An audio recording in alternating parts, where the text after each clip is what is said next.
I'm Radical Classical, and right now I'm going to review with you the basic parts of a guitar. Now this goes the same for either playing an acoustic guitar or an electric guitar. So we're going to start off up here towards the headstock of the guitar, and these little knobs right here that we have are called tuning pegs. And these tuning pegs are connected to each string, all 6 of your strings. And so you turn these tuning pegs either clockwise or counterclockwise, depending on if you want the note to go sharp or flat or up or down. Okay, next you have what's called the neck of the guitar, and the neck has these fret bars right here, these little markers, and in between each fret is a distance of a half-step note. So just like if you're looking at a keyboard and you're seeing the white keys and the black keys, one distance between each fret is that same step of the white key to the black key, a half-step note. All right, next we move on to the sound hole, and this is where your sound resonates from if you're playing an acoustic guitar. And you're gonna wanna keep your hand right about to the right side of the sound hole, and that's kinda like the sweet spot. And even though you can play on anywhere on the guitar and get different tones, the most natural tone that you're gonna get from your guitar is right at that sweet spot. Okay, next we have what's called the pickups. And this is where you plug your 1/4-inch cable into. Now, not every acoustic guitar has pickups in it, but for most electric guitars, they're located about right here. But for my guitar, the pickups are here. You plug in your 1/4-inch cable. And what powers this for you to be able to play in amps or in a PA system is most of the time a 9-volt battery. So if your guitar ever sounds fuzzy or distorted, you should just check your battery. Okay, next we have the pickup controls right here, and this is where you adjust the volume of your guitar when you're plugged into the PA system or your amp.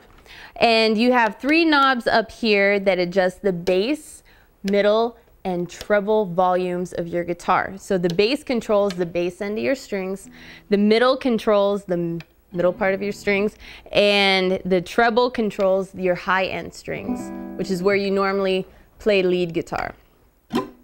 Okay, next we have the guitar strap, which you plug into, or you connect it to your strap buttons right here. So one is normally located here, and then the other one would be somewhere around here or in various places on your acoustic guitar or electric guitar. And you place it on like so.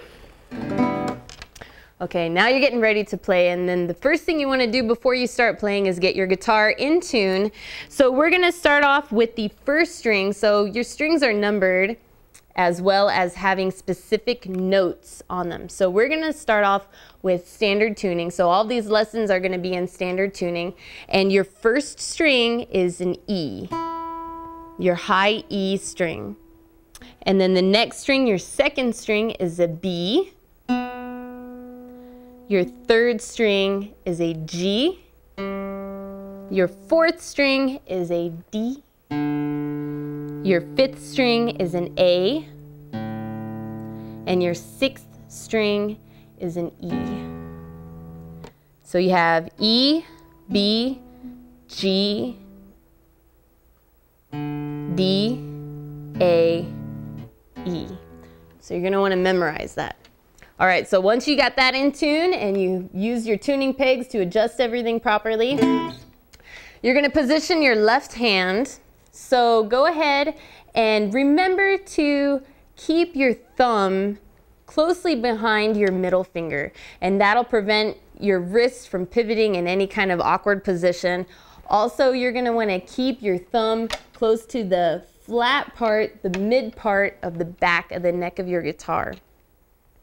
And remember that the motion and all the strength comes from your shoulders, not from cramping your wrist. Because it's like throwing a baseball, the motion comes from here, the force comes from there. And you're going to want to keep your elbow and your wrist pretty much in line with each other as much as possible. So that way you don't have any stress on your wrist or your fingers, which could cause a lot of problems in the future. Okay, and one thing you want to remember is try as much as possible to keep your back straight. Now I know when you're just sitting on your bed or on the floor and you've been playing for hours or however long, your back tends to slouch forward. So try to remember to keep your back straight as much as possible and you're good to go.